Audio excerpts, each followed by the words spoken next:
Folks, we Oh, are live. Welcome to Dungeons, Dragons, and Discourse, otherwise known as Triple D. I am one of your hosts, our Tenkar. With me, stage, however that works out stage wise. Excuse me, it's Glen Halstrom, Old Man Grognard, and in the gym kitchen position,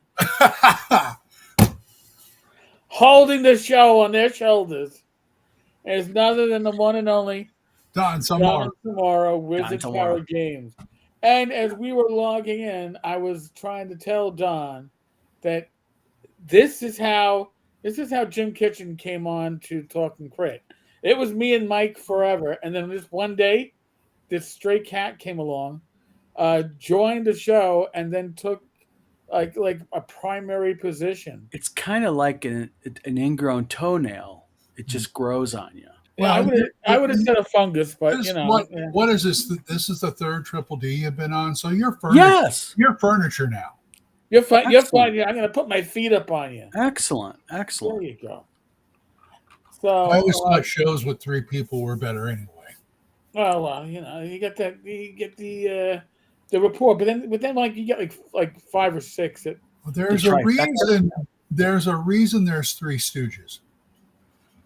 Yuck, you yuck, needed- yuck, yuck, yuck, yuck, yuck. well, you needed the funny guy, the straight guy, and the moron, right? I guess I'm the moron. Okay. All right. That explains the smell. I love it. That's Hey. Oh, that's weird. That didn't sink into the. Fugly, you didn't. Your last one didn't sink into the screen chat. Yeah. I don't And know. on top of that, my wife is somewhere in the chat. I don't see her chat. Oh, The synchronicity. she wanted the link. Yeah. Well, Yeah. maybe she's lurking. She's a lurker. She's lurking. She's You making know, sure. Eric has so many live stream shows. It's like I keep thinking of this show as like the Sesame Street version of Tinkar's Tavern. I don't know. We get into some pretty weird. Well, only if it's like Oscar the Grouch. Oscar the Grouch. Yeah, I'm because already the moron. no, not you. I'm thinking more I like guess I'm Big Bird. this show is Yeah. more like Oscar the Grouch because it goes deep into the weeds. Well, we talk. The other shows I'm on it once in a while, or I watch them and stuff, and it's like you guys really get down and dirty into the We just get the guts of the OSR and the gaming and stuff. And here it's like, hey, one of these things is not like the other. Yay! The guts No. of the. I like that. How about that? The guts of the OSR. we are the goods, the entrails, the entrails. We're probably losing viewers as they say this. You know? Hey, Probably. D&D has druids, so they just read the entrails that we do the show. Or as my cousin used to call them, dryads. Dryads. Dryads. Are you talking about the I'm like- religious guys or the gals who live in the tree? Well, that's what I kept telling. It's like, are you talking about a dryad? No, they're dryads. They're pronounced. You know what? There's probably many D&D terms that people have mispronounced over the ages.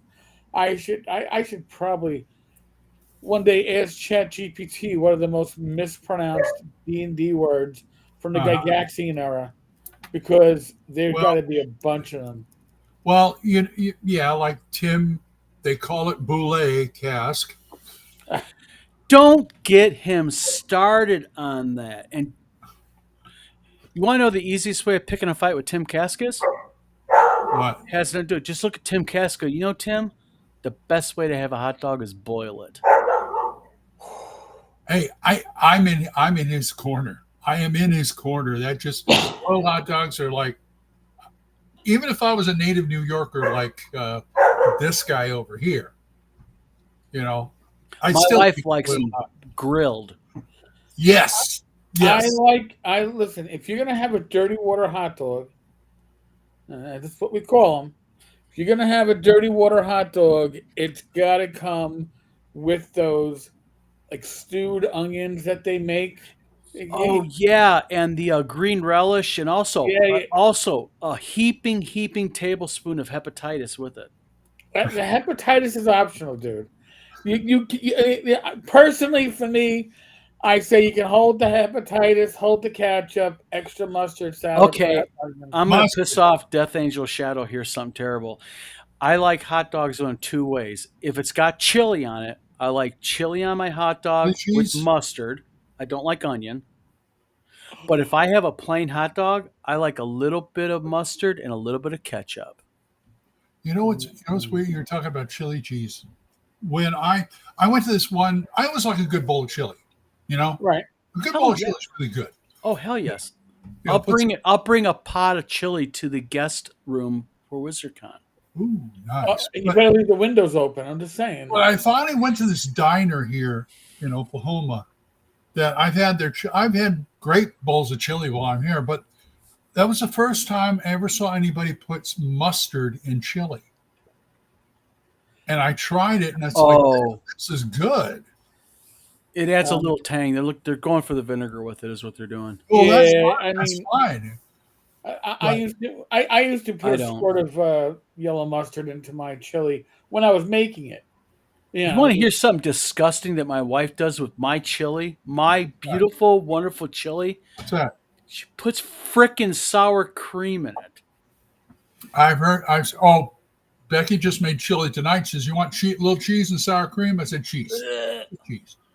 Yeah, my wife says mustard, ketchup, and onion. And that's another thing. My wife, she loves onion on her hot dogs. yes. I listen. I like Stewed, them yes. either stewed or I'll take them chopped, Yeah. freshly chopped. I'll take them, but but they fall off. You got to put them underneath the hot dog. You got to make your hot dog a special way if you got fresh. Well, I Death got Angel Shadow is right. Pray for my wife because I like ketchup on my hot dogs. well, I gotta say, I cannot find a decent pizza in Oklahoma, but boy, they can really make good chili. Oh, buddy, it's your birthday on that weekend, and I Well, ain't forgot. I backed I'm off gonna. way in the last few years. I've backed off way off of pizza. Oh, you're gonna have pizza here. Um, Coal-fired oven, legit. I've seen the chocolate in their chili. It's not a lot of chocolate. It's that's again. that's a Mexican thing, isn't it? Yeah, You got like the mole, you know, it's all not that. it's not milk chocolate usually. If I recall correctly, it's dark chocolate. It's a Yeah, little probably that bitter dark chocolate gives it a little Okay, kick. and while we're on the subject, real quick, of food, I gotta have a settle an argument because I've got two radicals here radicals. above me. Hey, I'm the moron. I'm just asking questions. No, Eh, Okay, pizza. Hold on, I just had it for dinner. Eric. Yes. Thin crust, thick crust. How do you like your crust? Um, I want to say like that. You see, there's thick, there's thin, there's Neapolitan. But Yeah. Rach likes hers really thin. Okay. She likes that wafer thin. I like that regular New York slice.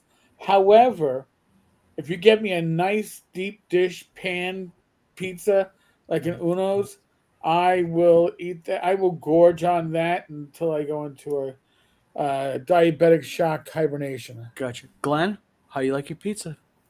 Well, are you talking before my stomach surgery or after my It doesn't stomach matter. surgery? How is it if Glenn could have his pizza any way Glenn had his fucking Before pizza right now, how would before Glenn want his Glenn pizza? had his stomach surgery dozens of years ago, it was Chicago deep dish. Okay. See, not me. I like my pizza, and But this grosses my now wife that out. my stomach's screwed up, I like the thin crust. I love a thin crust pizza that Like is cracker crust. dark. Oh yeah, dark, like Extra sauce too. scalded. Yes. Extra sauce. I started doing extra sauce because I noticed like you go to like Domino's or Little Caesars, stuff like that. Yeah. They put so little sauce on there, it just the crust just sucks it up. There's no sauce. Yeah. And when it comes to deep dish, Eric, I have to ask you because Yeah. Michigan has a unique Detroit style deep dish. Do you do it where the cheese is on top or where the sauce is on top? I guess Uno's the cheese is throughout. Christ, I mean, Well, in Michigan, they have a thing called Detroit deep dish, I which know is a spin. I've seen it. Yeah, I've heard of it. uh, Listen, no. Michigan is where the world goes topsy turvy sometimes. I'm I'm I'm of I'm pretty much traditional pepperoni. There's a place in San Jose when I used to live there called House of Pizza, and I'd never seen anybody do this before. If you order like a pepperoni pizza, Yeah, they will put the sauce down, so just a line, tiny bit of cheese, the pepperoni, and then cover it with cheese and cook it that way Oh, with the interesting. topping oh, that's like Cascarelli's here in Michigan. There's a local place, mom and pop place, inside there. Cascarelli's. They do that shit. Yeah, Yeah, I like my like this. If I'm making like a homemade pizza, I'll do that with Rach. We'll get a low carb or lower carb crust mix, and I'll let it rise for an hour, and then I put it in. And when I'll put the pepperoni on it to cook, and I'll take it, and for my last, I don't know, 3 or 4 minutes, it goes from baking to broil Get in that my pepperoni. yeah. So I get the pepperoni to cup up Yeah, and get a little spotting on the cheese. hmm So there's I don't have a brick oven to work with. I yeah. don't have a real pizza oven. But Eric, you can buy from Amazon for $25 a ceramic pizza stone. Mm. You put that in your oven on 450, 500 degrees. Leave it in there for like 30 minutes heating up, and then you put your pizza on that, and it cooks just like a brick oven. You know what I don't like lately, Yeah. last Humans, few years, is you know why I get thin crust now? Because I mm, have a better chance of the crust being cooked. What I mean is, I've gotten pizza before where the underside of the crust is so soggy. oh yeah, I don't like that. Oh God, I Or the middle, or they make it to where it's beautifully done, and then you get to the very middle and it's raw dough. yeah. Oh, I've Mm. never had that happen, but Yeah. But so I will tell you something about pizza real quick, and I know that Jonathan Miller wants us to get into gaming, and this is Eric's show, and I don't mean to take it over. Sorry, but I well, love hey, I pizza. do it too. I You love know, pizza. if Bam Classic. Michael's here to be Yep. movies. I love on my pizza. I love pepperoni, sausage, and some type of briny something. It could be jalapeno pickled peppers. It could be sweet pickled peppers, green olives, but something briny. You What do know, you guys? What do you guys like on your pizza? pepperoni. Yes, Pepperoni, that's my sausage, benchmark for a new place. Is just uh, try plain pepperoni pizza. green Uh, peppers, onions. even a That's my. cheese pizza is nice. This guy right here is just like my wife. Wants like the garden on it. No. And listen, no, I pepperoni and sausage, but then green peppers and onions, and preferably red onions because I think they got more flavor. But You know, Okay, Rach, I know you're there. What do you like no, on she's your not. She's in pizza? the other room with the puppy. By the way, Oh, the puppy got her makeover today. She had her ooh, doggy day at the spa. Got oh, her got her nails did. Got her by fur. the You'll see her by the tomorrow. way, as far as pepperoni goes, um, Becky and I, well, I'm not very religious, but apparently we're messianic. And so Nobody. technically, after about sunset, this is now Sabbath. Okay. yeah, and Um, that guy right there, Robert Cathy, whoever he is, committing heresy. Bananas on pizza. They bananas. put peanut butter on it too. But anyway, so she's kosher. I try to be kosher. I said, here's one thing. Don't ever tell me there's pork in pepperoni, even if there is, because I will not give up my pepperoni pizza. You can get turkey pepperoni. Oh, I know. I've used it before, but I mean, if you go out to a I pizza know. joint, they're not. No. None of them. They don't give a flying.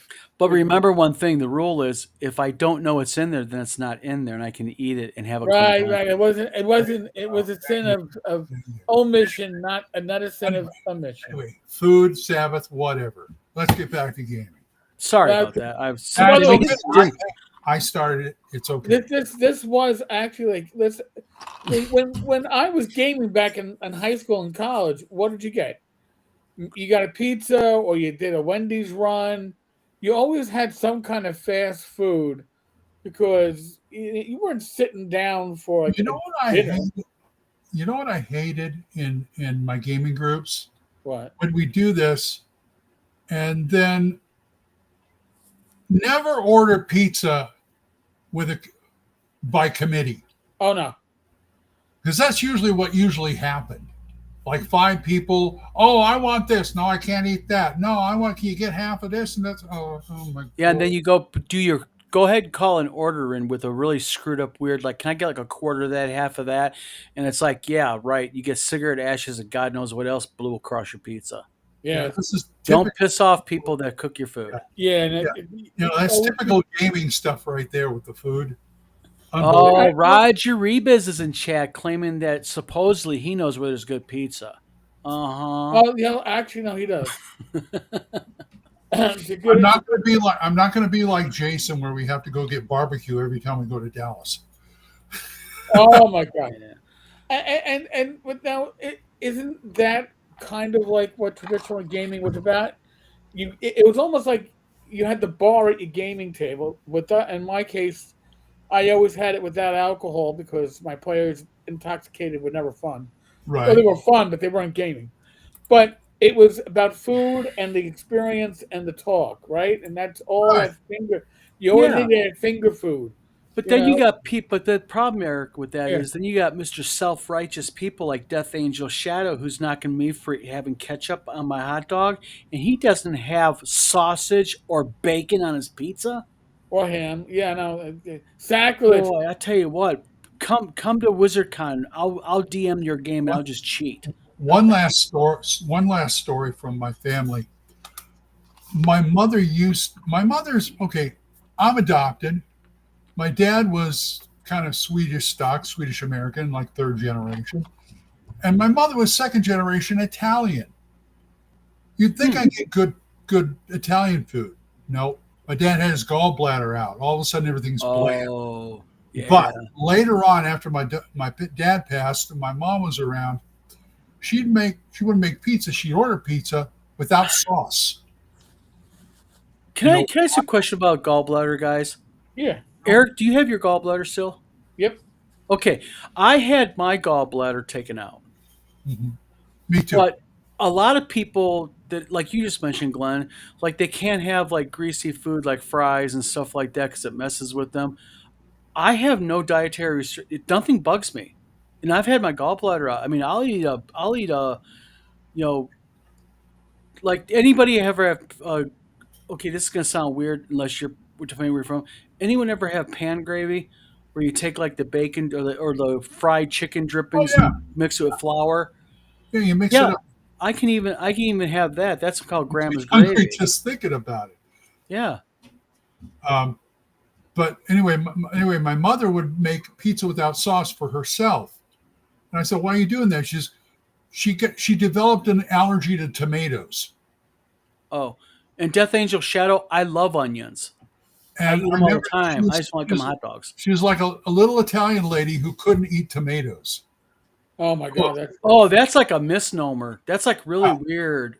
That's Yeah, like an I mean, Indian person who I mean, it was doesn't really do kind garam of, masala. yeah, she's kind of like, one of those. And so she'd order pizza without sauce. What are you going to do? You know, Do you guys notice something? what? what? Whenever we talk food, the chat gets really lively and happy.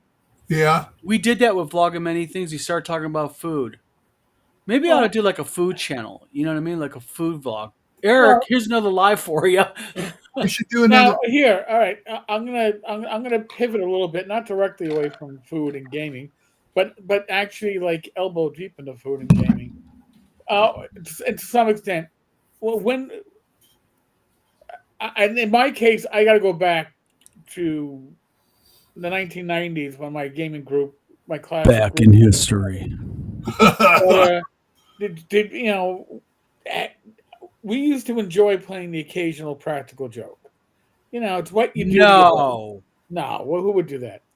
So I was the host of the gaming session. So I went out and bought the snacks, chips and stuff, and I bought Ring-dings. Remember when ring-dings used to come wrapped individually in What tinfoil? the hell's a ring ding? Uh, Ditto. What is a ring ding? you know what a ring? Oh God, a ring-ding. Not a ho-ho. What else do they call them? Like kongs. They're the circular cakes. Uh, they're dipped in like a chocolate. They got a Ding filling on dongs, it. ho hos. Ho hos But I or guess ding ho-ho. dongs. You know, they look like a hockey puck and they got like a Yeah, cream yeah, in the yeah. middle. They were, yeah, they Ding were ring dings. dongs. They were ring dings here. They're by Drake or Hostess or some crap like that.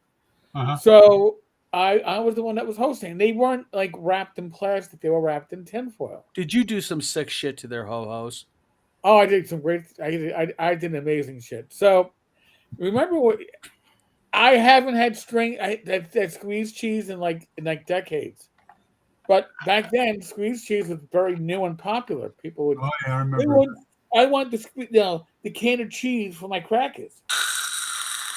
Yeah. Yes, yes. So I took half of the ringdings and that little hole in the bottom of them where the cream was injected. Yeah. I injected cheddar squeeze cheese in Oh. half of them. Ooh. Ha. Joe Block is in the chat, by the way, gentlemen. Mr. Hey, hey, Block. Hey, Howdy, Block. howdy. hey, Joe. So and then I put so I put them out in a plate and all that stuff, right? But then I realized I didn't know which ones were the good ones and which ones were the bad ones. Oh. So everybody's going for them, right? And I go for Living one, on the edge. and I grabbed a cheese one. I will say this: it tasted disgusting. It tasted like feet, chocolate feet, but feet nonetheless. Have you ever Eric, how Like do you know what feet taste like? I just the smell of like have you ever tried the Weird Al thing where a hot dog and a Twinkie? No. no. Yeah. No, can't say I have. Can't say UHF, he makes one. He just Uh, I think he puts the cheese on it, the oh well, you gotta have the cheese. on top of But it. so I ate one on my own. I had to keep a straight face as I'm eating it slowly. Oh, yeah. Then So one you of my friends basically like, fucked that yourself. goes, oh my god, this tastes like. How's your taste? Mine tastes fine. God, I had half the group trying to like get it, like think that they were the ones having the problems, and then I couldn't stand it anymore. I had to burst out laughing that I used squeezed cheese on half the ringdings.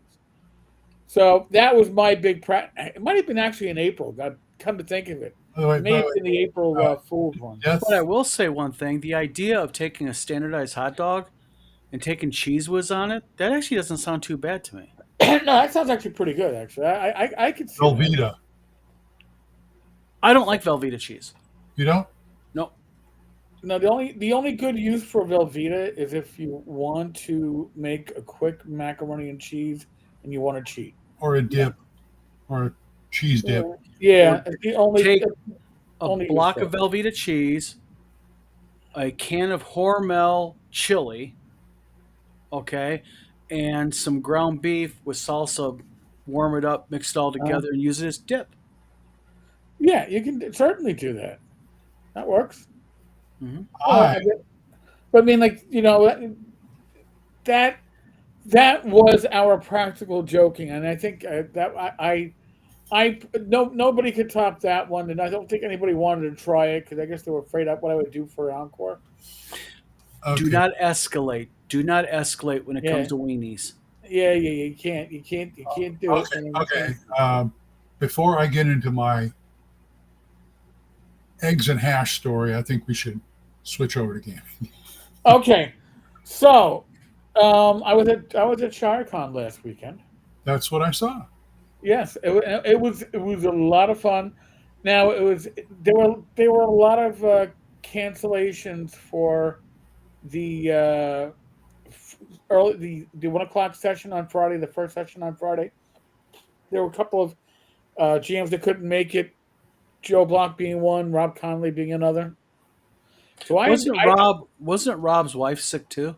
yeah, she got sick and then she gave How are him they feeling now? By the way, just serious side note. I'm just was they're feeling better. I good. mean, she gave him cooties or something like that, or That's what happens when you kiss girls, man. My Yeah, wife gives me cooties all the time. Or what are we, the He-Man Woman Haters Club? Yes, yes, yes. We're all married, but with the He-Man woman Oh, haters. I'm old enough to remember that one. But Eric, you how know, you doing? I had a full table of 6, and then I had a walk up. Noah Green brought his daughter over, and she's adorable. My God, she's a gamer. She's trying. She thinks that she's like 10. She's gonna be scary when she gets older. 10 years old and playing games. Oh All my right. God! And I like the kid already. We know how to raise our kids and grandkids. yeah, Damn right. she's adorable. So I was like, no, listen, I'll find room for both of you at the table. So now I'm figuring I got 8, and then there were canceled games. I thought I was gonna have possibly 10 people. So we put 2 tables together, and then there were like 3 people at my table that never showed up. So I actually had like a full table. I Mhm. didn't need the 2, but it ran very well. I used some of the magic items that I have. But by the way, folks, if you're just watching this, at the end of the show, go to the channel homepage, go to posts, and you'll see that I have 2 things going on there. It's a survey, by the way. What you want me to do next? Magic Rings is apparently pulling ahead by far. Hold on. You can do surveys on Oh yeah, Restream? on the channel page. You So got to you can show do me how to do posts. that. You got to Yeah, show you me how to can do do that. posts, by the way. So I have a link to some free magic items that I've been putting up. And if you are a member, there's even more magic items that I've been putting up. But there's always going to be free content pretty much every week for viewers and subscribers. No paywall. But behind the paywall, there'll be additional stuff for members. And right now it's miscellaneous magic and class based magic. And Hey, it's Eric, minor stuff. can I show something off on screen Yeah, real quick? of course. Um, everybody, I am actually going to be producing these now both in mouse pads and shirts. How do I do this, Eric? Okay. There's a plus button down below. Ah, I Plus. see. I have a variety of these, and that is All right. Now I get to edit. Nice. yeah, Nice. yep, Very nice. and that one. I Okay. rolled a 1 on detect traps. That would be Tim Shorts. I'll have to get him Yep. that one. But I've got just let everybody know I've got over 70 of these. They're going Wow. to be little stickers that you can utilize. They're called Okay. demerit badges for gaming. Oh, But I'm nice. also making them for shirts. You can have a nice big thing on shirts. Very So cool. yeah, just want to kind of show that because I know some people are into the OSR stuff on this channel. A few, Yeah, some people are weird. yeah. People in the OSR that watch on the tavern? Ah, you must be imagining things. People only come here for needlepoint. Anyway, No, I was wrong.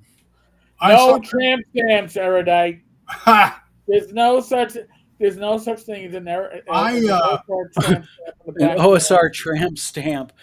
Don't be looking at my back. It's not a tramp stamp, okay? All right, and by the way, real quick side note. I had a detective that worked for me. She was a very sweet girl, but she would have been one of the Stooges and then some.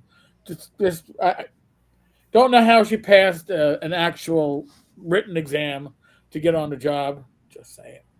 But she had her name tattooed on the back of her neck, and Oh, everybody, that's tacky. Your own name. her own name. And then I actually had a thought a bishop is captain. it? Tattooed on the back of the neck. Yeah, I had a captain come up to me one time and go, "She's got a tattoo on the back of her neck, right?" I'm like, yeah. Does she think when somebody's behind her that they're gonna forget her name? I go, Cap, I know where you're going, and I don't want to go there. I really don't want to I'm go there. really trying not to say what I want to say because I don't want to demonetize your channel forever. Forever, forever, I tell you, forever. You'll never see a penny from this again. Oh no. Yeah, yeah. Erudite, no, no, no, no. You see, you went down the wrong path, Erudite. You went down the wrong path, and for that, you're gonna get a demerit badge. Does Chubby Funster have a tramp stamp? Are you at? Do you want me to ask Greg to get one? I mean, I just don't. On another note, I saw your videos, Eric, on using charm. oh yeah, I saw that too. Yeah. I thought they that were that pretty good. Yeah. I started Charm. thinking, what if there's three magic users in the party and they all threw charm at the same time and it all overlapped everything, and all of a sudden everybody's just sitting around drinking? Well, I mean, charm as written, you don't realize that how abusive a spell can Yeah. be until it's abused. And That's pretty much AD&D. That is. Although I love thy game so much, that game is so problematic. all right, now first off, and again, I use that word Globally, too. Actually, you're using problematic in the proper way. Okay, Yeah, sorry. you're using it in a proper. It is. It has a lot of things that aren't balanced. Like, all right, going to go back to Shire Con, and that's the first. That's why I did the sleep spell when I was at Shire Con, because I was like, oh my god, I ran 2 sessions of essentially the equivalent of like 1E80, D&D. I was using the Swords with Light folders, and my big bad evil guy had sleep as a memorized spell, because when I'm designing it, and I'm thinking, oh yeah, no, everybody takes sleep, right? You take sleep, and then I went, oh wait, if I cast this on a party of first level players, Yep, my session is over. that's right. There's no balance. There's not, Nope. and then I went, oh my I god, did not. That didn't occur to me until I watched that. Yeah. Watch your video. and That then I was like, that the bad guys can have. Glenn, all these years of gaming, you never came up with it on your own thinking? I didn't think of it when I was even designing the adventure, because when you design it, you're writing it, you're also thinking as a player too. Yeah. Oh, it's a great spell. They have to and then he went, oh my god. Now here's another thing with sleep. When my first group my group on Saturday only had like one cleric and no magic users. It was a party of thieves mostly. But my party on Saturday morning or Saturday afternoon was a bit more balanced, to have somebody from all four corners of the gaming alignment sphere, all the four classes. And I had a magic user, and he took sleep, which you would expect him to do. And he wanted to cast sleep at that final battle, and I'm like, well, you're already engaged with the cultists. You can probably try to get the lieutenants and the BBEG that are toward the back. He goes, well, I mean, I can't just cast Well, it in the room. I go, well, yeah, you can, but you're going to get your own party in it. but also it depends how technical as a DM that you want to be. If you've got players that are manipulating your spell usage, then enforce it. Is it Right. verbal? Is it somatic? I mean, make them have to sit there and that's one of the biggest problems with AD&D that I have found is the spell usage, because even if you take out being technical like that, a lot of those spells, I mean, like, come on, magic missile and fireball. Mhm. I love those spells, man. I mean, magic missile alone, give me magic missile Or, and a first level magic user and I'm good. You or know, fifth level magic user. It's great because Yeah. Oh, better, it's better yet. targeting no save at the day. Unlike That's sleep right. and Joe Block. And by the way, Joe, Joe the lawyer has an idea that we want to include you in, but we'll I'll let you. I'll talk to you One offline of the about that. things when I'm playing in Carlos's game and in the Monday game is Ebron. I'm playing LoJack, and one of the things that LoJack has that he takes with him before he goes out are 8 scrolls that's made up. 4 of them are charm person, 4 of them are charm monster. And Carlos said, "Well, yeah, but that's you. I can't give. Well, look, I said, they're charms. They work 1 round. That's all I need. Yeah. Round. And I did the same thing with was it bind? What am I trying to say? Well, bind is a spell. Not bind, but the one where you know where you can't move. Whole Um, person. oh yeah, I brought 4 whole person, 4 whole monster, and I like that. And I explained to him, he says it only works for 1 round because I only need 1 round because I'm trying to capture these things that I go out for. And I said I See, don't then need you, what's go that? ahead. I'm just saying you open a can of worms then because the thing is this: do you allow your players to stack spells? Like, if I'm allowed 3 first level That's, spells or whatever, can I have 3 magic missile spells? Well, you know what, and that's something that Greg Gillespie addressed with Dragon Slayer. In Dragon Slayer, you can't memorize a spell more than once. That's what I do.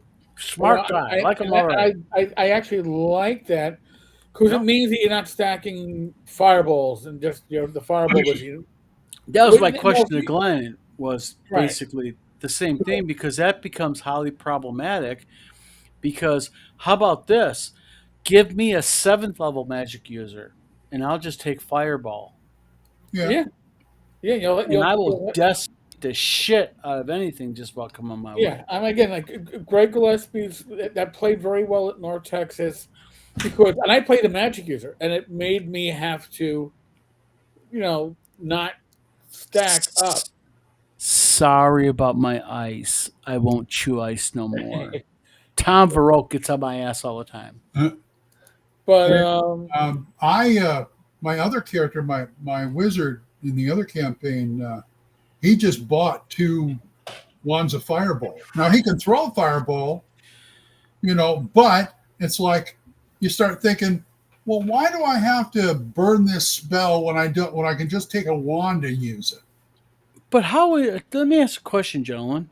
That's an interesting. That's a kind of a little bit of a conundrum that we have, and maybe we got people in the yeah, chat that are What's that? experienced. And that is, you have a wand. Let's say a wand of fireball. Okay. right. Okay, let's say it has 10 charges on it. Uh-huh. How do you treat that wand usage? Do you treat it the same thing as spell usage? Because technically, in the rules of AD&D, you are supposed to treat it the same. Well, it can't wands. I believe are 6 levels. Casted as 6 level spell use. So your 10th level Yes. it only casts as a 6th level. Yeah, but But still, I is would that really always. fair? Well, I don't have a problem with that. My problem with why, like, I would always cast if I have Fireball memorized and have Yeah. it in the wand. I'm casting it. I'm not using a charge because those Well, yeah. charges. Why waste the Why charge? waste a charge? I can always relearn a spell the next day. I'm Yeah. not going to get a charge the next day. That's just knocking off charges off the wand. Uh huh. Anything that's a resource. That's resource management. Yep. And that's something that, like in AD&D, we never had a way to recharge it. Um, so once your wand got poofed, it got poofed. Hmm. It's shooting blanks then.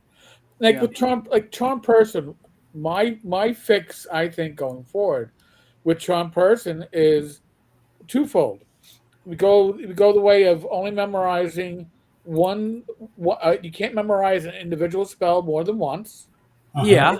That's a good rule. And the second way I would keep Charm from becoming stack an army is if you have an ongoing Charm spell, then that spell slot is used until dispelled.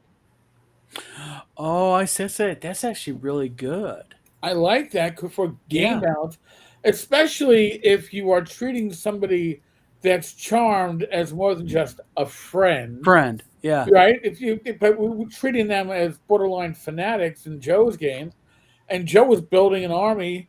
I'd say Greg was building an army of uh, of adversaries to fight on our side. No, no, you can't memorize. Now, maybe you could memorize the spell a second time because technically that spell slot is used, but it's not. You're not rememorizing a spell as a new slot. But if you had two running in 2 consecutive days, then you're going to have no first level spells left. Or if you had Charm Monster, the same thing. There's got to be a limit to how many creatures you can have enthralled, or else that would be a spell that NPC magic users at first level would go around town Yep. charming everybody for good prices, Yep.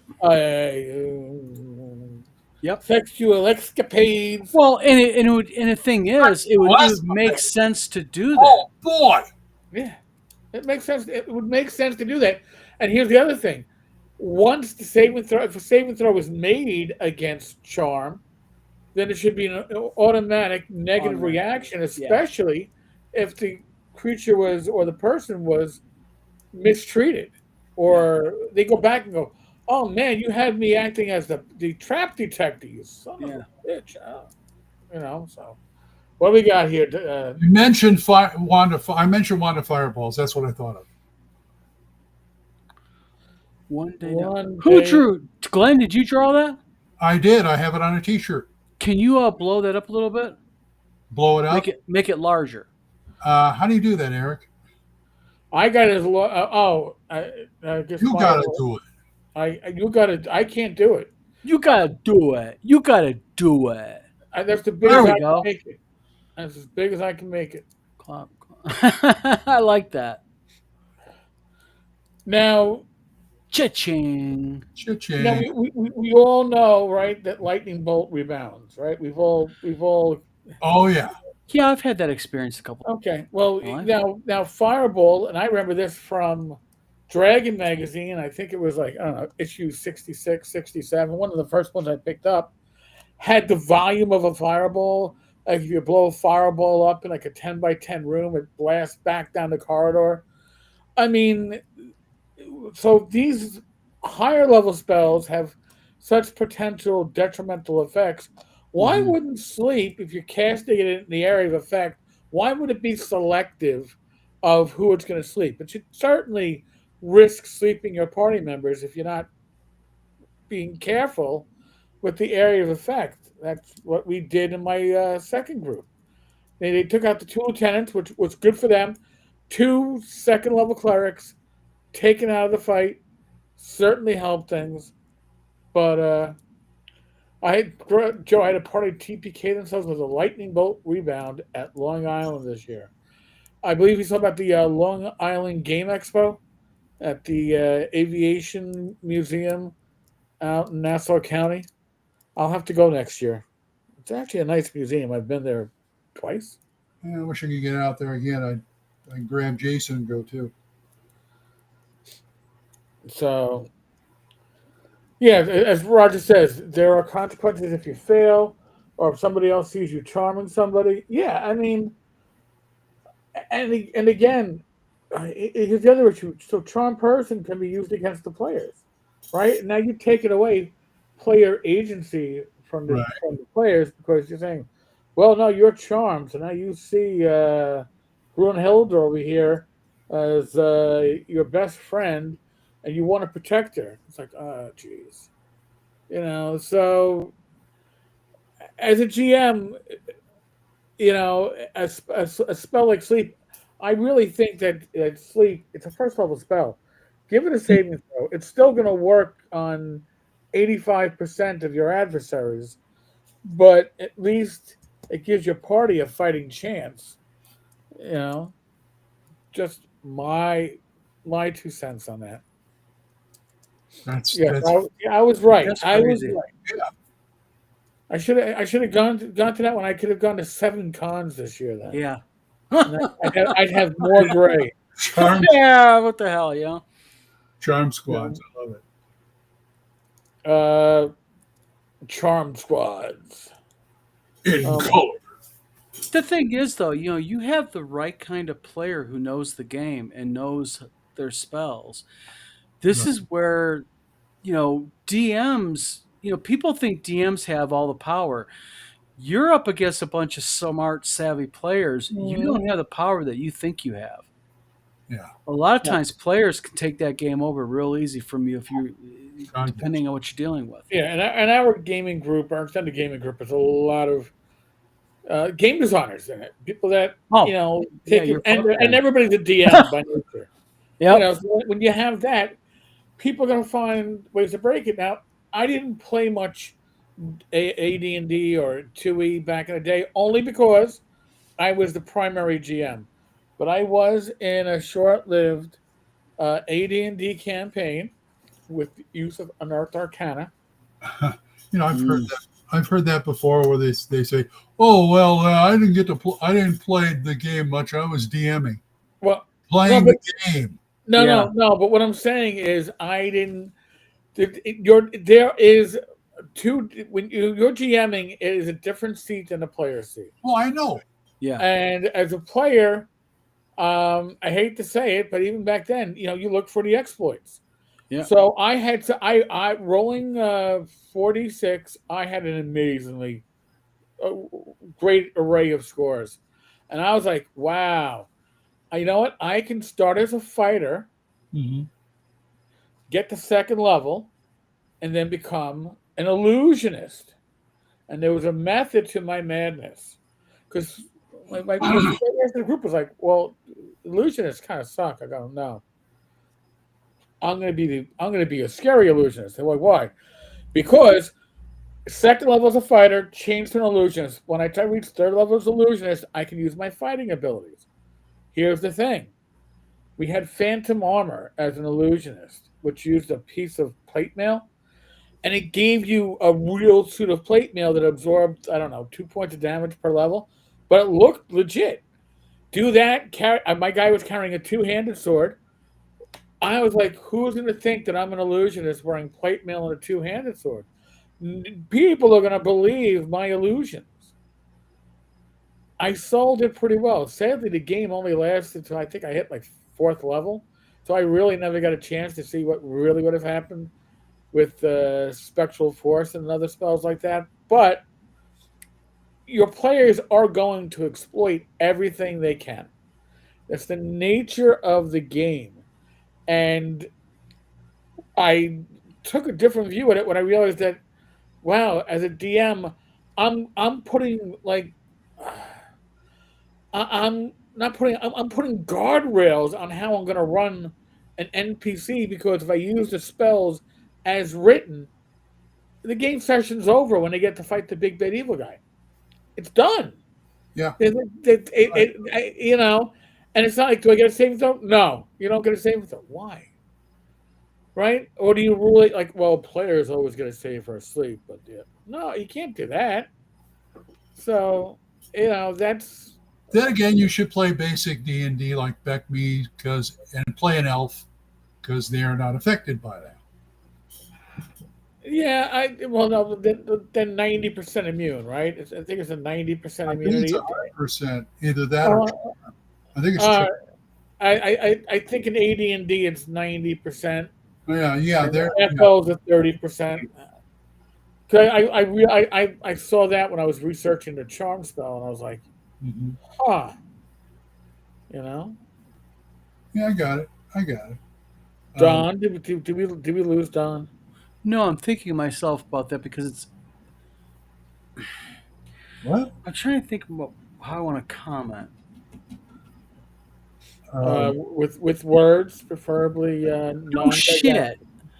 non-Gygaxian, because we don't know how our You audience. want Well, I don't want to well, trigger anybody.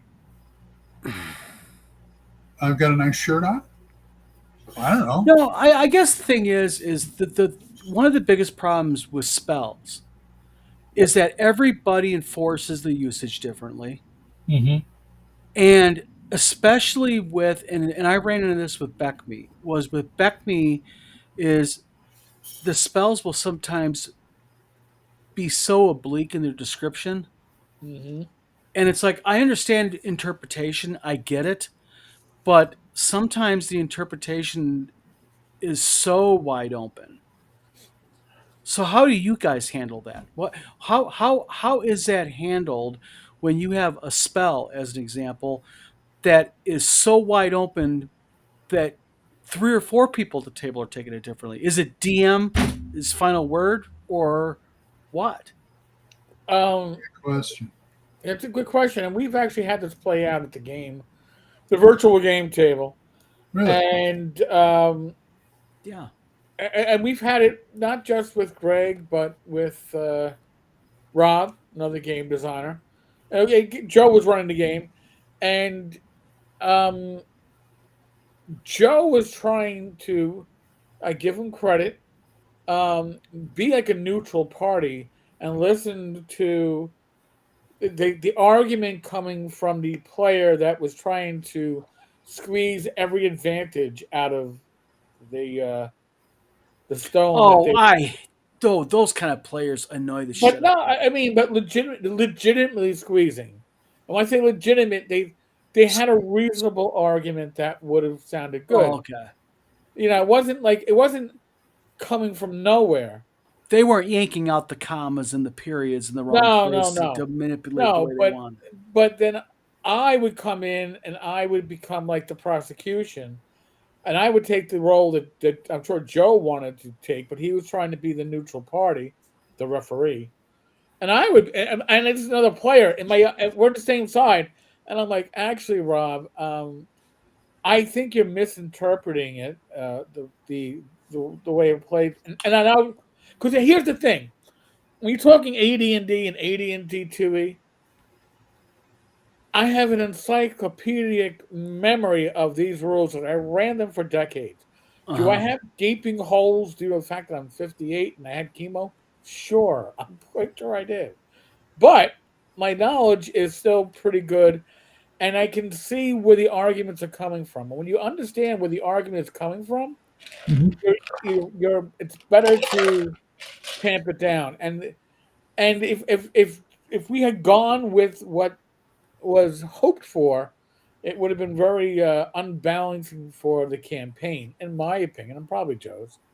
And I think here I'll throw this ball out there. I think that if I had a chance and the opportunity, there are certain aspects of AD&D that I would better define. You know, Oh my and I'm, God, and this. Oh and yeah. I'm not saying rulings over rules is a bad thing. I think it's a great thing. Yes, it is. But I think that there are some things that are so wide open to interpretation, even though they're in the rules. It's not Well, like it's missing from the rules. It's in the rules and it's fucking vague. That's where we have an issue. but the thing is this is then okay. All right. So you have a table, us three playing. You're the DM. You run into one of those situations. Do we get? Is it really just the DM is right no matter what? Because that's the big argument you get online all the time. They're like, well, the DM's not always right. But if the DM is not always right, which I agree, All right. I'm not always right. Most of the time I am when I'm a DM because I'm a perfect DM. Just ask me. But the thing is how do you handle it Where's your when weak link? the DM? Oh God, bad Mike is here. Oh, Yeah, Zeppo showed up. You better put him on. And pull me in, coach. I'm ready to play Yeah, I just get him. today. I I get just, I just, I on just what? think the problem I have with the DM with DMing in the general rule is that the DM is supposed to be the arbiter of indecision, the final say of the rules, And people go, well, the rules are written a certain way, but the problem is this is part of the appeal of Dungeons and Dragons is as a DM, I can modify my rules as I see fit as long as I'm consistent. That's my only little add into that. I think a DM should be able to change the rules as they want to, but they need to be consistent. So if I change that rule now, 3 hours from now, when the same situation comes up or similar, that rule still needs to apply as I changed it. Yeah, Oh, that's That's why the people fairness of write it. this stuff down. And I think if Yeah. you have things that you want to change that you know are going to change ahead of time, that's part of your session zero. And I know we don't talk about Right. session zero. Oh, Hold on. Before Mike talks, I just want to. you can talk. Joe Block had sent an image. I didn't see it. I'm going to put it up real quick. Evil Dungeon Master says, "Now witness the firepower of this armed and fully operational." So you guys were talking about. It reminds me of my champions days. You guys are talking about one of my favorite subjects, and I have a opinion based on 40 plus years of play, and a lot of those with the same group. So when you play with the Bad same Mike. group, Hey, Mike, I got bad news for you. I think everybody has 40 plus years of experience at this. well, I'm just saying, I've had the same players though. So we have certain rules we have adapted in terms of, hey, we play together this long. This is how the rules work. This is a good way for them to work. And when we introduce new people to the party, we say, look, here's how this spell goes. So I'll preface it by saying I knew a group once they could not use the charm spell. And there's a friend of mine, I said, why don't you use charm spell? I said, we actually had a physical fist fight over the charm spell. And whenever we use the charm spell, we fight about it and we just eliminate it from our group. We don't use it. The spell does not exist in our world. Oh, so real quick, and I'm being serious. You're not joking. You literally have removed the charm spell from your This game. group did. Not us, Yeah. but I talked to this friend of mine. He said, yeah, we removed it from the game because we had so many arguments about what it could and couldn't do. Because like Eric was saying, like you guys are saying, the rules are often oblique and that they just kind of, but that's on purpose, right? They give you a very general way of saying it so you can adapt it however you want. So what a group has to do is what a DM does is when a person enters a group, they say, I'm not talking about Joe's 25,000 pages of house rules he has. You just say, look, here's the deal. Here's how these spells, how we work these spells. This is based on our play for the last 40 years, what works and what doesn't work. For example, our understanding of charm is you become the other person's friend, but you won't do anything that you would normally do. So if your friend, that's how I interpret it. So if your friend tells you to kill your other friends, you get another saving throw. Or if your friend tells you, jump off this tall building, no matter how well they make it sound, you're going to say, wait a second, why would I jump off a 30-story building? Because to me, charm doesn't allow you to self-harm. Right. But that's what I'm saying. I've had groups that say, oh, well, no, I'm going to make it sound real reasonable. And because it does say in the rules, if you make it sound reasonable, then maybe the guy will do it. And so we just have. I'll give you the recent example we used. So here's a recent example. Right.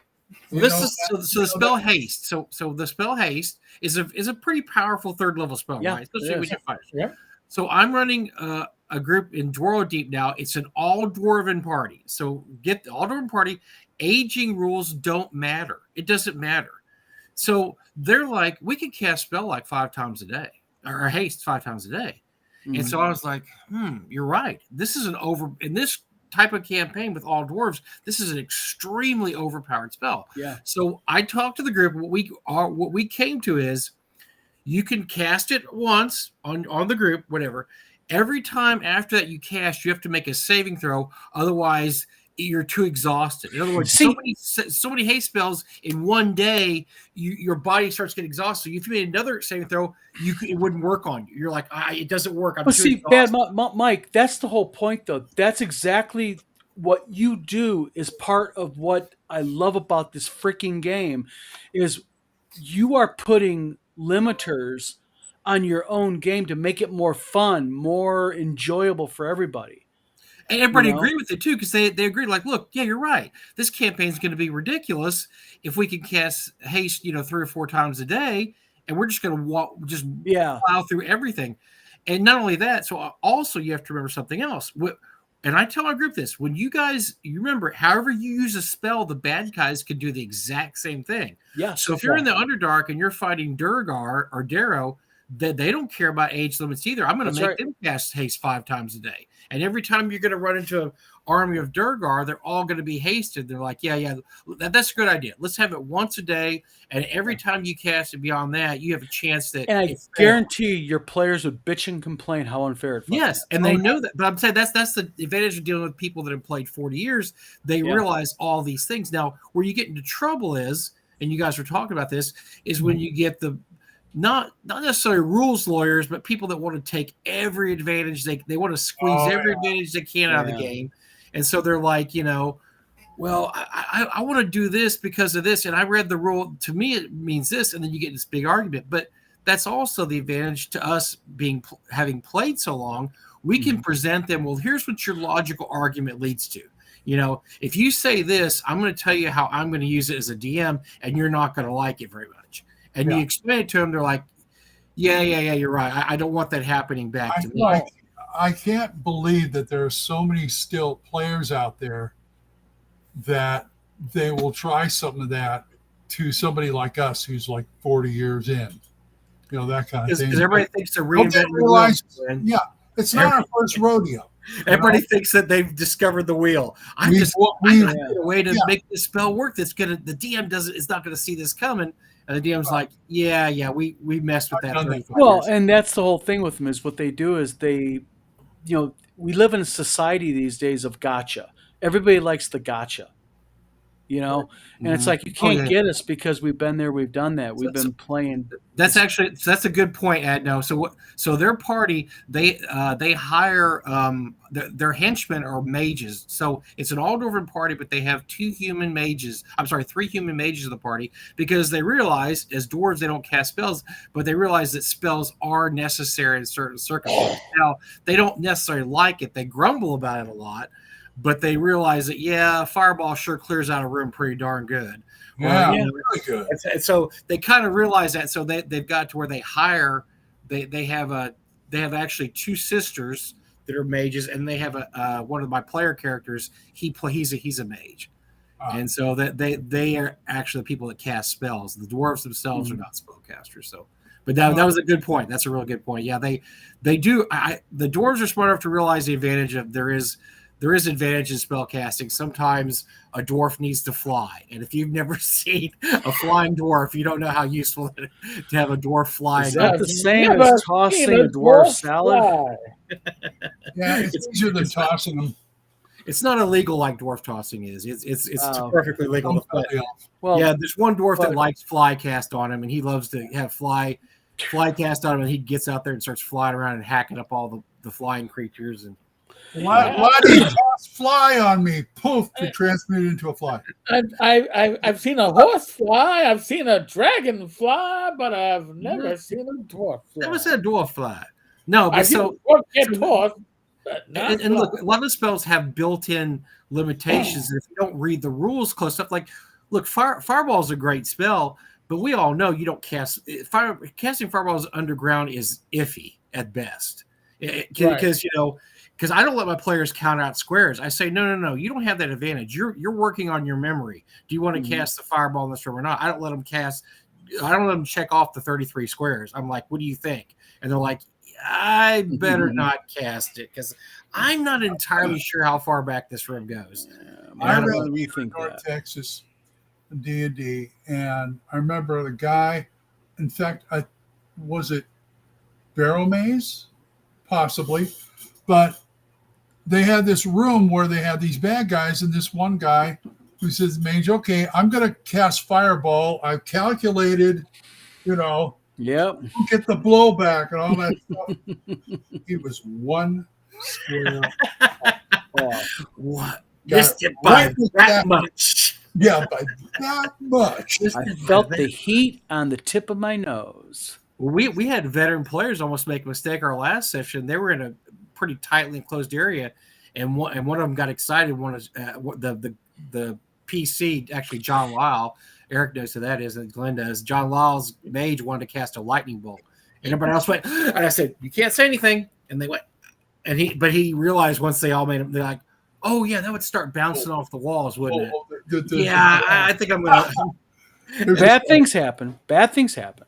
And I was like, "Do you want to cast lightning bolt?" No, I don't. I'm not gonna cast lightning bolt. I'm not gonna cast it. The Monday game when Carlos was running it, we were going through a dungeon, and we were in this one barracks area, and there was a door on the other end, and you opened that door, and it's a secret door, and it goes to a wall. About everybody could get in there. It was about 5 feet to another secret door they found that wouldn't open. And Gage, who's playing the mage, has one of those hats that what's his name has from the D&D cartoon, pulls the spells out, that kind of thing. Always random. All right, love you too. Bye. Pulled out. We were all 4 or 5 of us were in that corridor, and he pulls out a fireball. We all survived, believe it or not. But I had this image on the other side where there's orc troops there, and all of a sudden there's an outline of a door going with smoke. There was a door there. Well, but you're right, Don. The beauty of this game is that it's ever adaptable, and look, it doesn't take an hour, 2 hours, or maybe a session 0 before you play to say, look, here's some problem spells, and I know because I've been playing since 1978. Here's how I deal with them in a campaign. Here's what we do. And believe me, we've been testing this for decades. It's going to work this way. I'm telling you, if we do it this way, it's going to work, and you're going to like it. Because at first, all people say, well, we didn't do that in our last campaign. It's like, okay, let me explain to you. This will work. I'm going to tell you this is going to work if we do it this way. Yeah. The way you've been doing it is probably fine, but we do it this way, and sure enough, they usually end up saying, yeah, it works. It works pretty good like that. Like we have so we do crits, and we do crits, but very quickly they realize that if you get to do a crit, so does the bad guys. So you utilize crits in your game. But of course, so if they roll a 20, they get to roll a 6-sided die. If they roll a 6, they get to double. That's all it is. They double the damage. So it's a very low chance. Simplified. When it does, it's cool because it'll. But they said, well, if we use crits, it's not fair if the bad guys don't get to use them. But sometimes the bad guys, they'll have like 30 archers firing at us. They're going to be critting the whole time. And I said, you're right. So what our rule is, they only get crits from the big bads. The big bad, like average guys can't crit them. All their PCs can crit, but the only people that can crit them are the big bads, or like the leader types, the name guys, the badasses. I think that's the thing. What you're doing there, Mike, is you're doing exactly what us DMs are supposed to do. Is we're modifying something that makes sense. Because, like you said, what if they got like 50 archers? Yeah, you're going to roll a lot of 20s in there. You're going to probably, the odds are 5% of those are going to be 20s, and then all of a sudden they're going to be getting critted all over the place and like that. That's not fair. It's the reason why, generally speaking, I don't run campaigns with crits. It's because monsters are one and done, right? Monsters are meant to be killed. PCs are meant to hopefully survive, but criticals throw off the math. And your solution is not a bad one, Mike, because by the way, that's one of the reasons Gary didn't like crits either. Exactly what you said, because his thing was, well, if you get crits, the bad guys get crits, and there's a lot more bad guys than there are good guys. They're going to be critting all over. The law of averages is going to be against you, and and that's when it goes south. So I never had a problem with crits, But before we started our last campaign, which is Dwaro Deep. Like I said, all veteran players, we got together. I said, okay, let's vote on what we want to do. We even voted on the rule system. What rule system do you want to use? 1E, 2E, basic, whatever. They decided 2E. Okay, 2E, do it. And then we vote. I said, you guys are always talking about crits. We've never used crits before. Do you guys want to use crits? And they said, yes. I said, but we got to make it fair. I said, because the bad guys had crits too. Okay, you're right. Well, how about if we do this? And they said, okay, how about if just the big bads have crits, like the Aethel leader fighter of all the other Durgar? Okay, so that guy can crit, but the other guys can't crit, or the dragon can crit, or okay, I like that. That is a good idea, and I think that's fair. and that makes sense. That way it's still kind of fun. You roll a 20, but when but when you have 80 archers fired at you and 20 of them roll 20s, you're not just not going to destroy the whole party. And so we voted on it. We kind of like talked. Okay, what do you want to do about this? Okay, here's how we do charm, because we had one guy that had never played with us before. Here's how we do charm. What do you think about that? It sounds fair. Here's how we do this. What do you think? Like identify. We do identify. You cast. We don't use what it's written in the book. What identify is, you cast identify. For every level you are, you learn a property of the item. And so if you're 5th level, you learn 5 properties, whatever, however level. So the higher level you are, you're going to learn more of the properties. And we have things called hidden properties too. They may or may not, be obvious when you're holding it. And the higher level you are, you get a better chance to figure that out. Okay, they like that. Okay, yeah, we're going to do that, because that's the way we've always done that too. Because I believe me, the identify rules are terrible. And if you go by the identify rules in the 1E and 2E, it's a mess. It's an absolute awful mess. So we basically talk it out. I'll give you another example we had. So there's a potion called Vitality. It's 2nd edition potion. Mm-hmm. And it basically it's a slight regeneration potion. You don't have to eat or drink or sleep while you're under the effect of the potion. And it lasts a couple days or something. But also there's an effect on there. It protects you against poisons. And they quickly realized if they load up on vitality potions, they would never have to make a poison saving throw ever again. And the thing was, the local alchemist in the village sells vitality potions, because usually you don't have that many vitality potions you have to worry about. You'll get one and it'll then one and done. Well, they had somebody that's making them. And so they said, hey, you know what? We're going to bring this to your attention. If we just keep swigging these all day long, we're going to be totally immune to poison. I said, that's a good idea. So we did the same rule with that we kind of had with the haste, is that it only works against the first poison saving throw. After that, it's done. So one and done. So I make them keep track of if they make a poison saving throw while under the effect of the vitality potion, and if so, if they make their save and then they're good, but they only get one save, because it is overpowered. If you look at, you're right. You could just keep swigging those one after another. Bad Mike, just to let you know real quick, guys, I got to go pick up my daughter and work. So, Bad Mike, it was nice chatting with you. Yeah, Don, good to see you, man. Real quick, I'm going to be giving you a call here, if you don't mind, in the next couple of days. I talked to Jim Kitchen earlier, and I have a couple of questions about some advice from you. I want to get some advice regarding anytime. Gentlemen, I'll give you a call tomorrow about business. Yep, no problem. Have a good night, one, guys. Later. Right. But I mean, Eric, don't you? I mean, you guys kind of do that too, right? You decide what you're going to do beforehand. You don't just wait till it happens in the middle of a combat. No. Have a big 2-hour fight, 2-hour argument about what that exactly means to do that. So, well, usually, listen, when you're doing, and by the way, session 0 is what we used to call character creation, right? But that's usually when you also go. Absolutely. By the way, folks, remember that I don't worry about material components unless they're worth 10 gold pieces or more. Same here. We hand wave that. Hand wave it. Yeah, hand wave that. If you look at a lot of the original rules, you can see why they were written. They were written to stop a perceived somebody that was taking advantage of the rules. Somebody's taking advantage. And an example, like I said, I think material opponents came about because people were casting certain spells too often. And they said, okay, let's make this a little harder to cast this or that spell. And there's a lot of rules like that in 1E that you can really see how the game developed. You can see okay, this was being taken advantage of, and they threw this in there. I mean, a lot of it's just game balance, right? It's just they're just trying to balance out the game.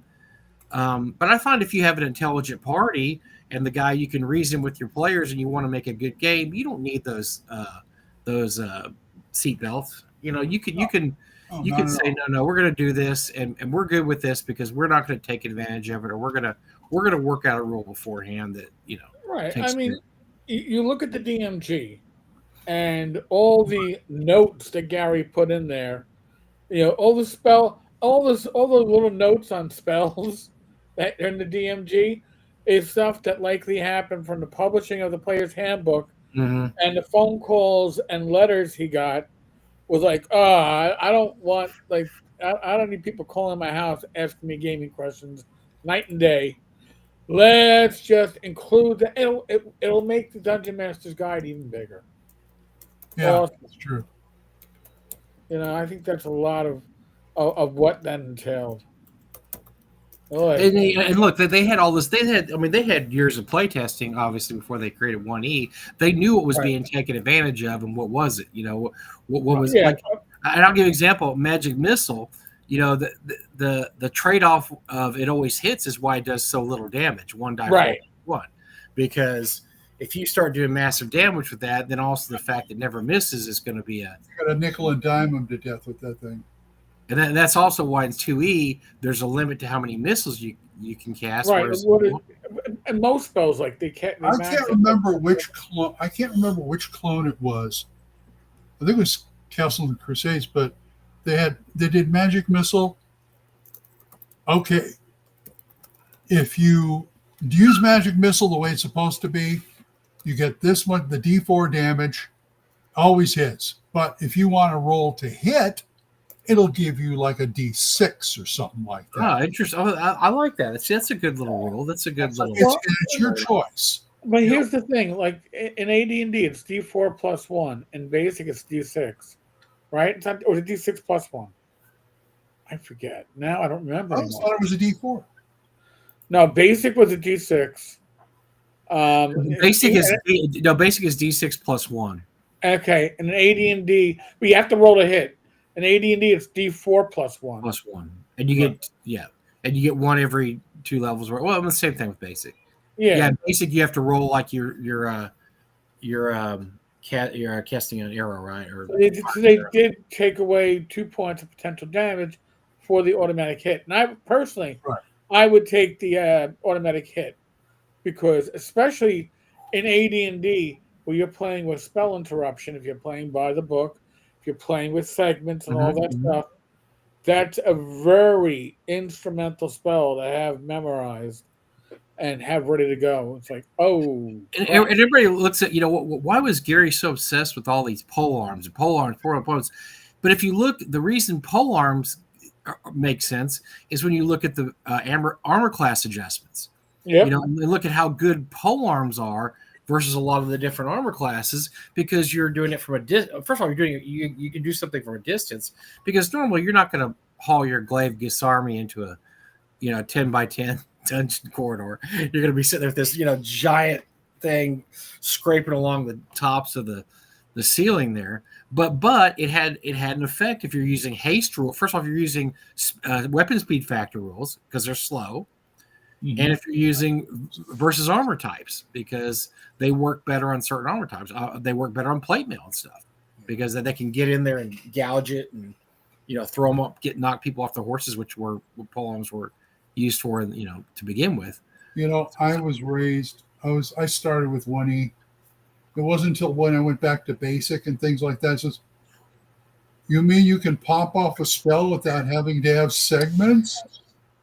You could do that? Okay, this is my game.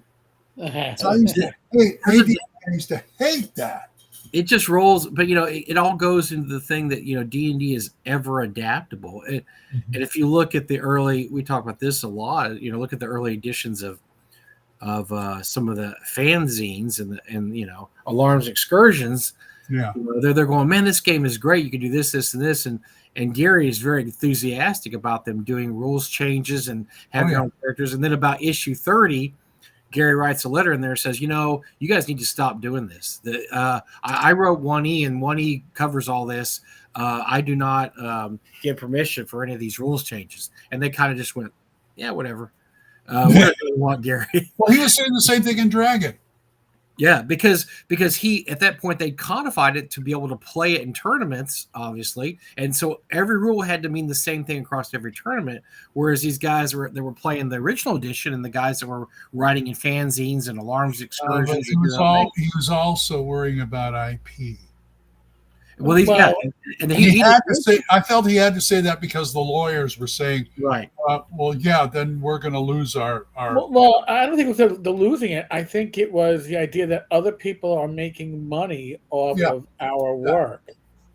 and that was, That's you not know, really. But I mean, don't overlook the fact that, like I said, when the RPGA starts, when they running a tournament, everybody that sits at the table has to realize that charm is a certain way as it's written in the rule book. right, They can't have their own interpretation of charm anymore because you're playing in a tournament and in Gen Con, and there's couple hundred people there, and you all have to have the exact same idea of what spells are, and that's kind of when a lot of the original, like OG grognards, the white box guys, and that's when they got mad and they never wanted to play 1E. We're not playing 1E. That game sucks because Remember that. it codified things too much. It said, no, here's exactly what these spells do.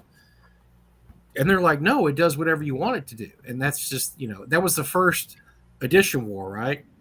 Something like that. White boxers versus. And then there's all those people. AD&D. And then there's all those people who combined it all. AD&D, D&D, white box, whatever. And there are a lot of them.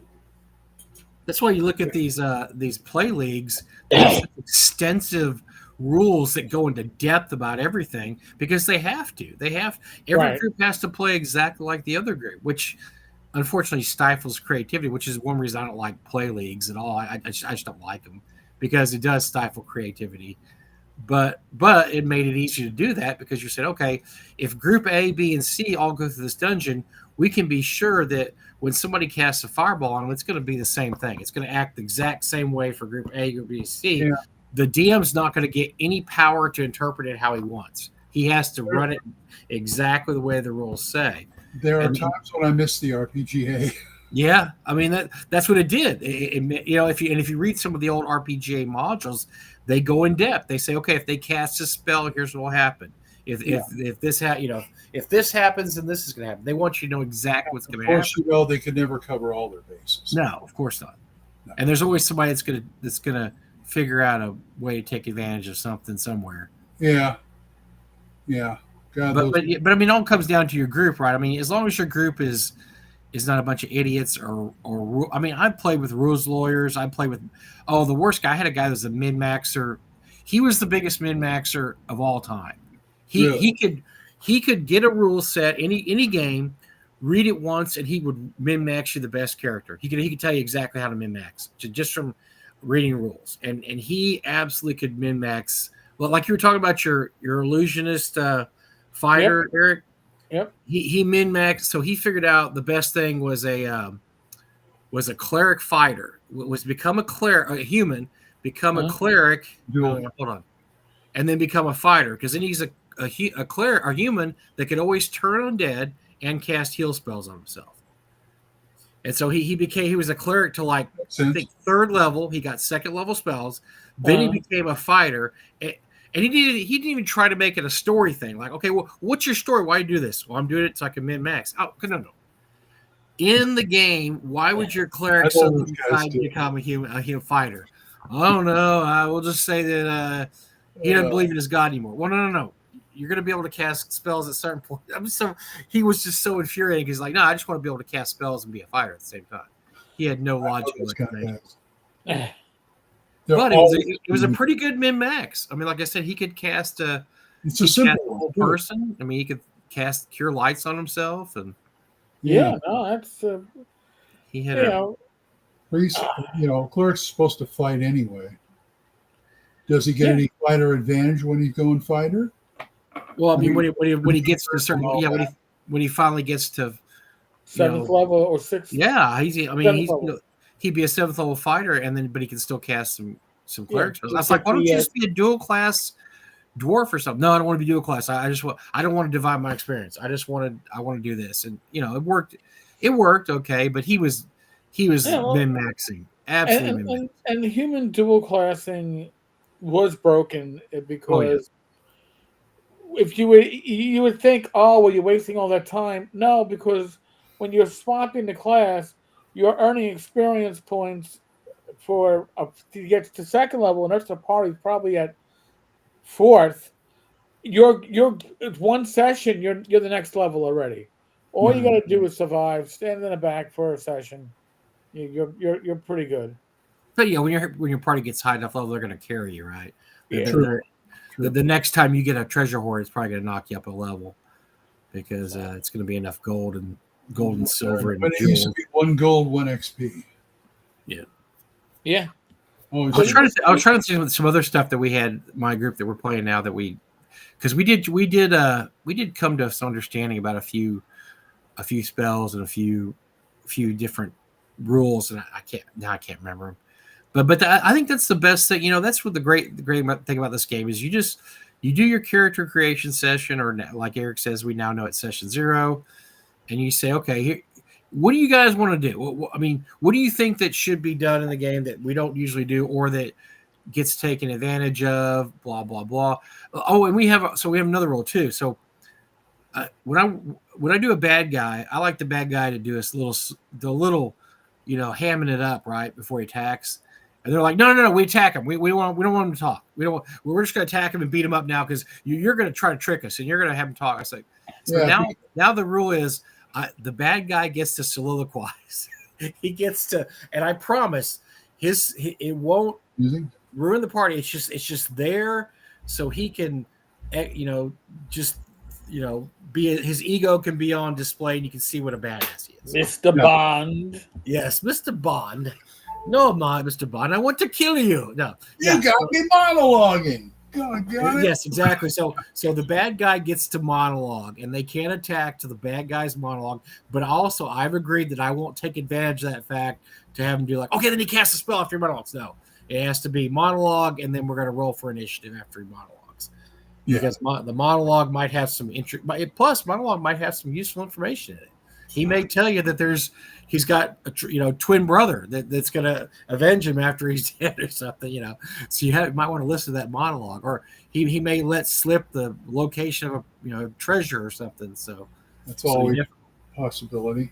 These guys are crazy. And then we also have last words too. So I let them, if they die. So last session we actually had a death. That's their first death in probably 10 sessions.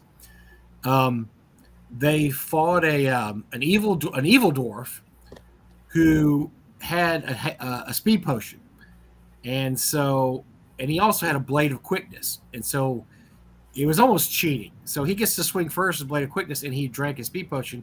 So the toughest fighter of the party came after him, and the evil dwarf hit him 4 times and basically cut him into 8 pieces. He just he was done. Yo, I said, any last words? He goes, you don't want to hear my last word. My last words are obscene because I'm so pissed that guy got initiative before I did. But he did get it. But he, like I said, had blade of quickness, which actually makes you go first. And well, you understand his blade of quickness made him go first. He's like, I know, but damn it, I can't believe I didn't get a chance to even swing at him. So his last words were, he said, put my last word as unprintable. As he gets chopped to pieces. Then he got raised. Lost initiative right off the bat. And just they decimate me as far as my monsters lose initiative. That's it. One round. He did get, so he was the Dwarven fighter, and then the next round, the Elven thief backstabbed the evil Dwarven fighter and killed him. He did maximum quadruple damage, and so of course he had his character. That was my brother's character. He had to lord over the dwarf character the entire session. Oh, so you ran at him like an idiot, and he cut you into 8 pieces, and I stuck behind him and stabbed him and killed him in one blow. How's that feel? He's like, now the guy's pissed. Yeah, He comes back dead pissed. It was fun. We had fun, but yeah, it was we do the last word thing. We don't use it very much, but it's fun when they actually they had a bard die once, and he told him to. As he was dying, he said, "I give my loot to my brother." When my brother was kind of. So I was working on an adventure hook for later on or something. So they still have the loot. They still haven't run into the brother yet. So keeping the loot. Monday game, we would do the old "How do you kill him?" type thing. That's always thrilling. How does that work? It works pretty well, actually. How do the guy who gets a coup de grace? It's like your choice. How does he die? That kind of thing. Slow-mo. It's a slow-mo. I come with my sword. Yeah, there we go. Yeah, there. They do. Yeah. It's a peck and paw film. I do the low Larry, Moe, and Curly, and I just right in the eyes, and then do like 5 of those in the eyes. Oh God, yeah. God, And when he goes like this, I chop his head off. yeah.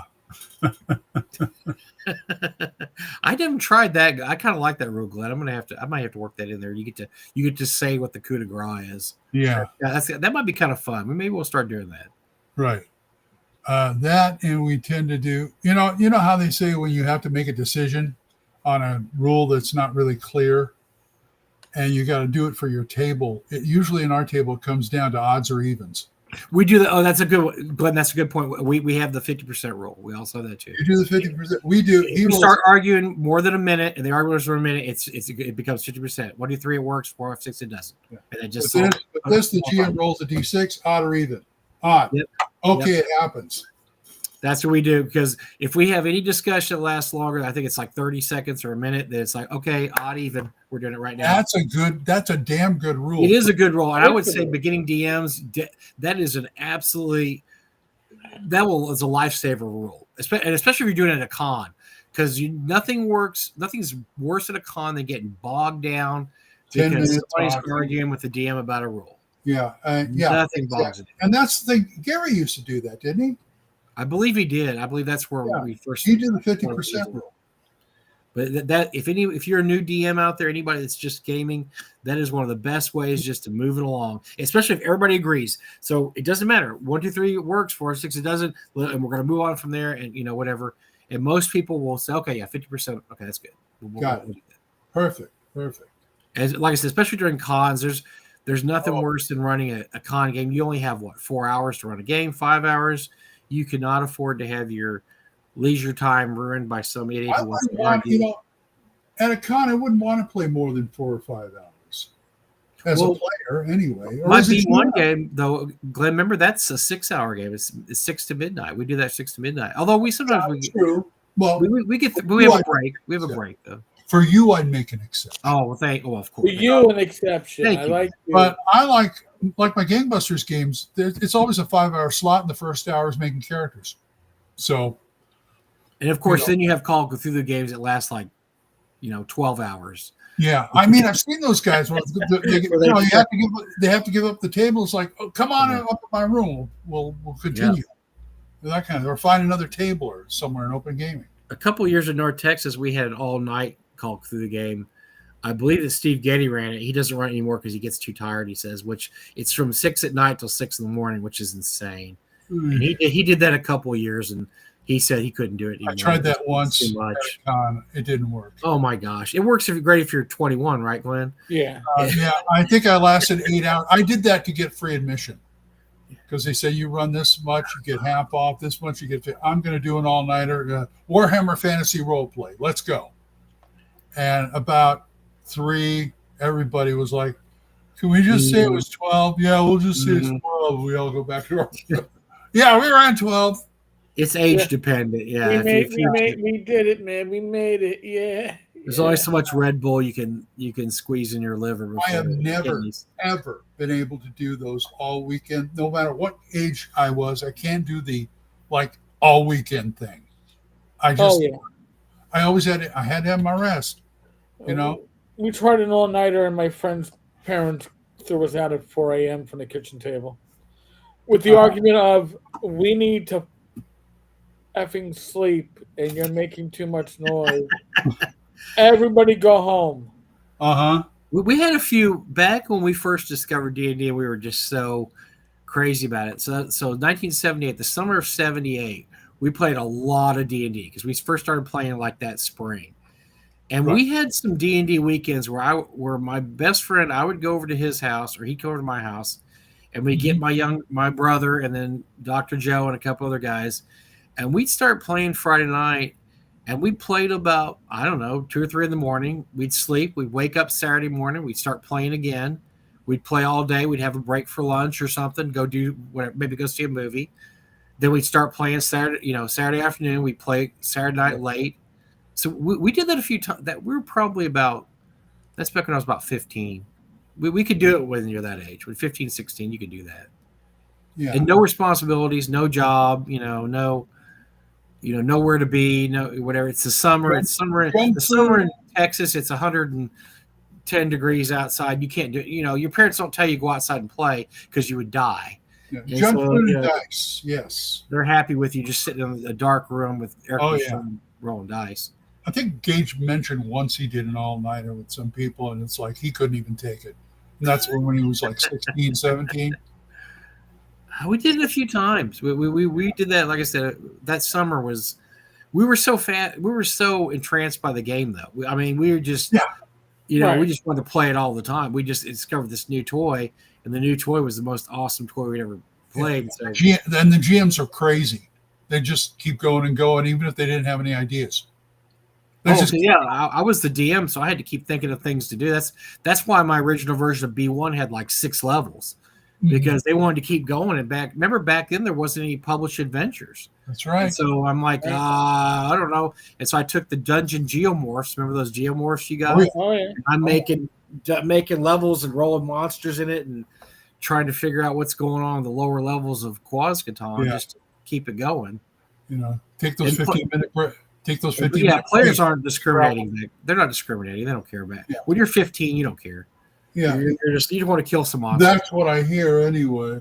You just want to kill things. You don't care. There has to be any logic. There's no logic about it. I'm here to eat popsicles and roll dice, and I'm all out of popsicles. Fubu says you would sleep. Yeah, we actually would have. I think we had the same problem that Eric said. Eventually, the dad would stick his head downstairs like, okay, bed, everyone, sleep. Yeah. You're too noisy. There's the couch. Go. Yeah, too noisy. I can't sleep. I keep hearing you. Because they had jobs. You know, your parents would have jobs. And then you get up first thing in the morning, and you go back to the table. Oh, yeah. And play again. Yeah. And just keep going. And like I said, it helped we were in Texas, because in Texas, they're in the summer. You can't do anything. Like I said, you can't go outside and play. You go to the pool maybe, you know, but if you know that's you might go to the pool or go see a movie. That was the two things this summer: pool, movie. But you're not riding a bike through town. No, you're going to stay inside. Or D&D. Yep, pool, movie, or D&D. And we played. We'd play baseball outside, but we had a makeshift baseball, but we'd use a tennis ball instead of baseball because we didn't want to break anything on the houses. So, but you'd only do that some days because once again the temperature's 100 degrees. You can't be out there playing baseball in 100-degree weather. No. You know, sometimes we do that at the dusk. When dusk came around, we go outside and start throwing the tennis ball around. Throw the ball. Yeah. We played baseball with a tennis ball. That's what we played. But it was in our neighborhood. We couldn't. A home run was over our house, and so sometimes it would hit the window. You didn't want it to. Yeah, tennis ball. When you were playing D&D back in the day, what's the stupidest argument you ever had with a player? I'll have to think about it because I did have some stupid arguments. Oh, mine was an easy one. No, I am as a GM. I'm not going to role play your interaction with the barmaid. Oh no! Oh God! Is this the one where the guy wanted to? Yes. No. I am not. I am not doing that. Not happening. Yeah.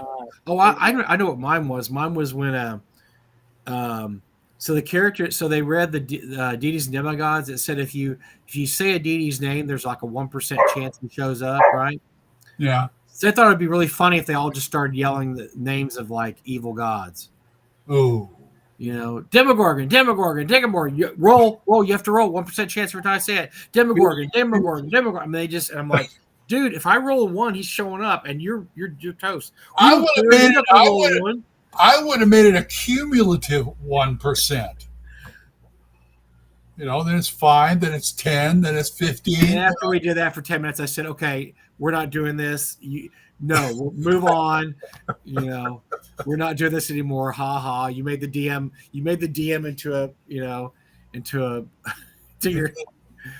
to your performing monkey to roll. You made your DM like a performing monkey having to roll the 1%. Those are the kind of things my brother kept like 3:00 in the morning.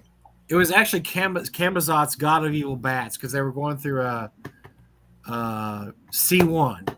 Uh-huh. And he kept going, Camazot's. I want Camazot's to come. Camazot's. I'm like, oh my God. One roll. I was like, okay, nope, not doing it anymore. No, I want to keep the rules say you have to keep rolling. And I was like, no, we're not going to do it.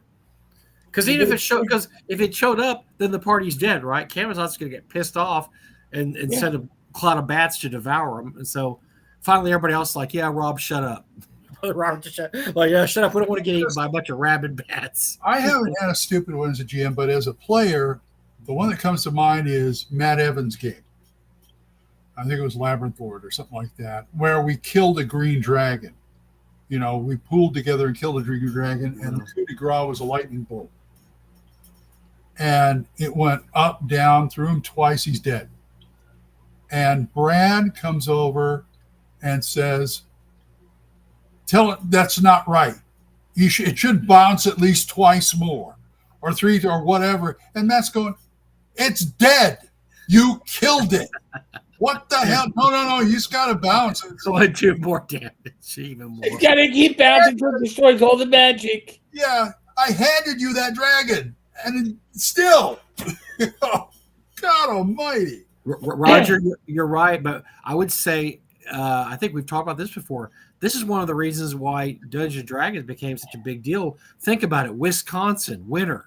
Mm-hmm. The guy, I mean, what are they doing? They're going down to their basement, their sand table, and they've got to kill, 4 months of, 6 feet of snow and below 0 degree temperatures? Yes, that's why D&D flourished in the Twin Cities up there.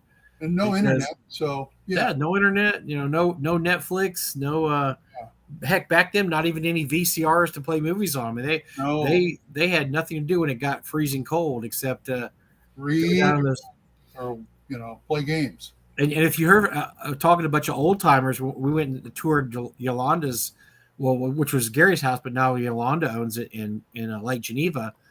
She would say how the heater didn't even work in Gary's basement. Oh boy. And so it got free. They would just have to bundle up to go down there and play D&D, and they would take breaks and go upstairs and warm off in front of the heater, then go back downstairs and play until they were shivering again, and then go. I was like, well, did they have a plug that plug in a heater? It's like, she goes, I think they eventually started plugging in a heater, yes, because it was like, it got ridiculous. Space heaters, yeah. Space heater, yeah. Those were the days. I can't move my fingers to roll the dice. Talking about plugs, I'm gonna pull our plug right now. Oh, I thought you were gonna say another plug, and I was getting worried. I didn't know. No.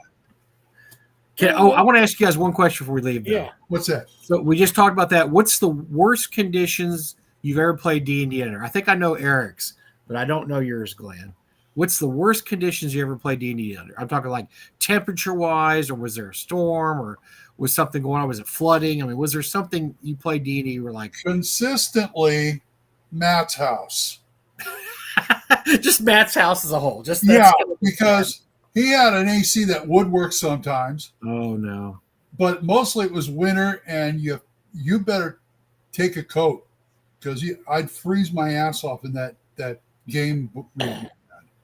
Oh my God, that's the worst right there. Eric, what was your worst condition? Front porch in the Poconos, because although it was closed in at the time, it wasn't winterized, it wasn't insulated. So your drinks, if you had like something to drink, you might get a little ice crystals forming on the top of it as you were sitting at the picnic table on the front porch. So yeah, that would be the worst environment. Runner up on mine is Jason's backyard when I ran. Outdoor playing has always got issues usually. Yeah, but it's like I kept going, do you guys play like this every week? So, how do you do it? I'm freezing. Jeez. We had one summer in Texas. It was a July, and it was like famous because it didn't rain one drop that July. I think it was 96, 97. Mm-hmm. So this, we've been playing for years and years. And the house I rented had wonky air conditioning. Oh, and it was working overtime because it was a hot summer. And we played in a little kitchen area off the living room. There was one vent that would vent on there, and so we would turn a fan on to get air from the other parts of the house. But after about an hour, we'd be soaking wet, covered in sweat. And that was that one July, because it was so freaking hot that one July. I mean, every day was over 100 degrees. There was no rain. And so we played once a week back then. and it was like the baton death march after an hour. Because you're going to start. So, I mean, we all had cold drinks. You were talking about ice, Glenn. Your ice would melt in 2 minutes. You'd have an icy drink, and then next thing you know, you're like, "There's no ice in the drink." It's ice in the drink, and your soda's flat, just all water. Something like that. Anyway, you were saying about wrapping up. Yeah, we're gonna wrap this up. I'm gonna throw remind people. I got a survey up in the posting area of this channel. Need to know by tomorrow night what you want me to address next when it comes to more minor or mundane magic items. Looks like magic rings are pulling away with this. So, interesting. I vote for plugs of all sorts. Well, it's rings. I believe I have what do I got? Rings. Rings are at 63% with 46 votes in. Magic potions are at 11%. Everybody vote for plugs. Vote for plugs. 20 cloaks and boots. There's no plugs. No magic plugs. No butt plugs allowed. I didn't even say that. Where did you come up with that? That's crazy. I wasn't even thinking that. You and your brother. I was not even thinking that. There's a certain ring I'm thinking of, but I can't say it. Yay! Thank you. Go ahead. Thank you. I was almost there, but I didn't get there quick enough. Oh my God, folks! On that note, live stream tomorrow night, Gamers Health. Likely a live stream on Sunday night. I think I'm going to do an AMA for the month of November. I didn't do one in October. Finally getting there, huh? What? Finally getting there. Yeah, I know. Thanks to Don for showing up for the first and handing it off to me for the second half. It's like handing the baton. Thank you, Don. Other than that, folks, again, the magic items, there are free stuff for just anybody. You don't even have to be a subscriber, but your subscription is definitely appreciated. But members get a little bit more of the free stuff. Got to be a little bonus somewhere. But I'm going to put up free stuff for everybody on a weekly basis. So go there and let me know what you want. Other than that, thanks to Mike, thanks to Don, and of course, Glenn. And I'll see you all, some of you here tomorrow. 8 o'clock.